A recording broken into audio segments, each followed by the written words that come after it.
I'm here to discuss the details surrounding the attempt murder of our deputy, Samuel Aspuro, who was shot in the line of duty yesterday in the city of West Covina while he was on a police motorcycle in his full police uniform. Detectives from the Los Angeles County Sheriff's Department Homicide Bureau quickly responded to the scene last night and started their investigation. Homicide detectives worked throughout the night to process the scene, collect evidence, and canvass the area for surveillance, video, and potential witnesses.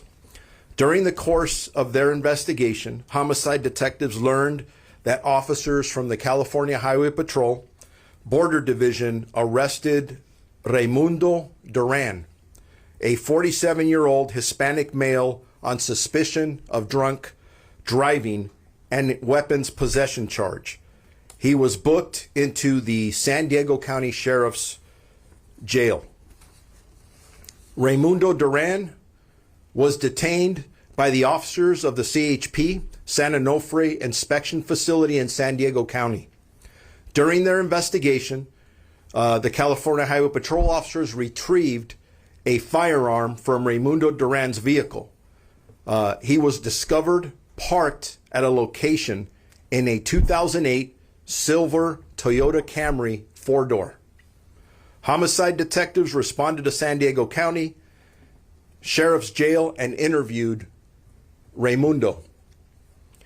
Based on statements obtained from Raimundo Duran, surveillance footage retrieved from the shooting scene in the city of West Covina, witness statements obtained by homicide detectives, and the firearm recovered by the California Highway Patrol officers, our detectives strongly believe that Raimundo Duran is the suspect involved in the shooting of our deputy in the city of West Covina. There is no evidence at this time that suggests that there are additional suspects outstanding or that may have been engaged in the shooting of our deputy. As you see, I'm surrounded by a lot of folks. So I do want to start off by thanking, bear with me, because this was a very urgent matter to us when this occurred. You saw our pleas for the community's assistance to come forward, and a lot of that did happen. So I do want to thank the tenacious work of our homicide detectives who are still working on this case from the minute it occurred. Our body-worn unit camera, who usually responds out to scenes to canvas for video. As you know, a lot of things are on video in this day and age. Our Fraud and Cyber Crimes Bureau, and our deputies from the San Dimas Station, our Century Station, Industry Station, and South Los Angeles Sheriff Station. I also want to take a moment to thank the West Covina Police Department, and their chief is here with us, and I spoke to him last night. He couldn't have been more helpful, and all the help that they offered us last night. And then I'm flanked by a lot of CHP officers, and I'm not nervous. They're all behind me. Usually we get nervous when they're behind us, right? Especially on the freeway. But they did an amazing job. They took a very dangerous person off the road, and we believe at this time that it is our suspect. I also spoke to Kelly Martinez, who's the sheriff of San Diego County, last night, and they were very helpful in their assistance once this individual was in custody. I do want to mention about the CHP that Sean DeRee, the commissioner of the California Highway Patrol, contacted me this morning. He's like, hey, what can we do? How can we help? So he's been awesome, as well as the entire CHP.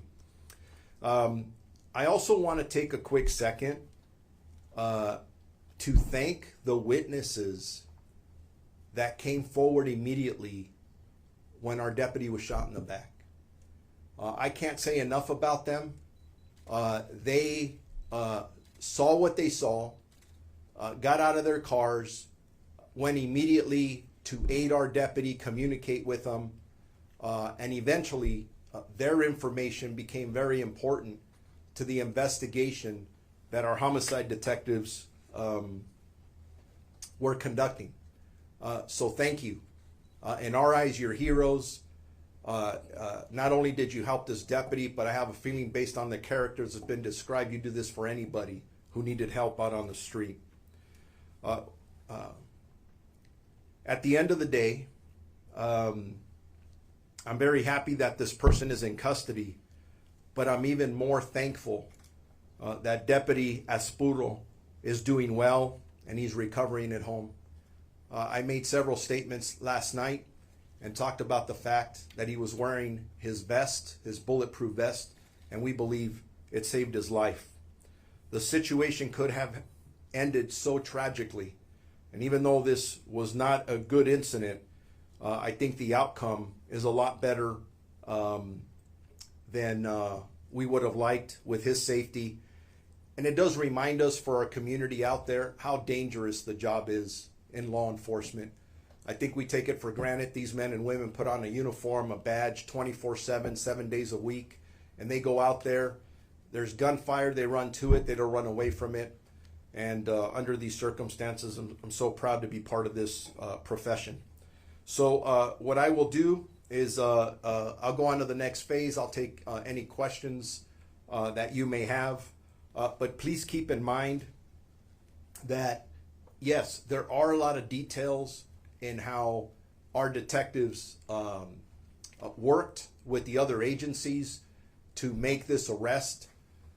But a lot of the detailed information will be given in court.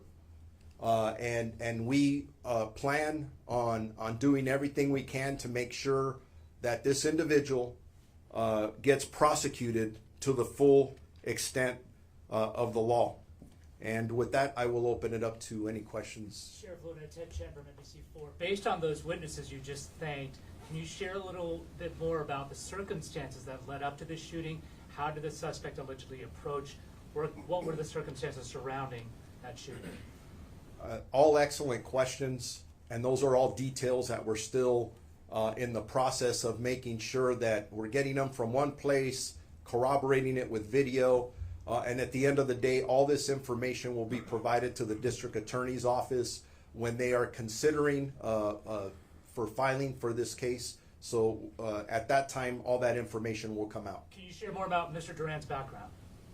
I can tell you this, that he has a very extensive criminal history, a very violent criminal history, and that will be part of us, the consideration we're hoping that when we file this case, because at the end of the day, this man was armed with a firearm. He had no business having a firearm in his possession with his criminal history. Sheriff, can you detail that criminal history just a little bit for us, please, and give us some maybe examples of things from his past? I'm not going to get into specific details at this time, but I could tell you by bulleted points, it took up over half the page, and a lot of the acts were violent. And I'm going to leave it at that for now, but more information will come out about that. But it's very concerning and troubling. Do we have a sense that this was a targeted attack at the deputy, random? What can you tell us about that? I mean, we covered Compton, we covered Lancaster, and those were, scary things. So can you give us a little bit more about the possibility? Did you target the deputy for a particular reason? Did you just drive by him? What can you share with us on that? At this point, all very good questions. Are we concerned? Am I concerned? I'm very concerned. Because you just picked up on the fact that we lost another deputy up in Palmdale late last year, Ryan Klinkenbroomer, who was sitting at a red light, and he was ambushed, shot from the back. Very troubling. This has some similarities. Obviously, we're very fortunate in that Sam survived. We will dig into that a lot more. We want to know, not only for our agency, but all the agencies here represented, because we should all be very concerned that any individual will roll up either on the side or behind a uniformed police officer in a marked vehicle, whether it's a motorcycle or car, and shoot one of us anywhere, specifically in the back.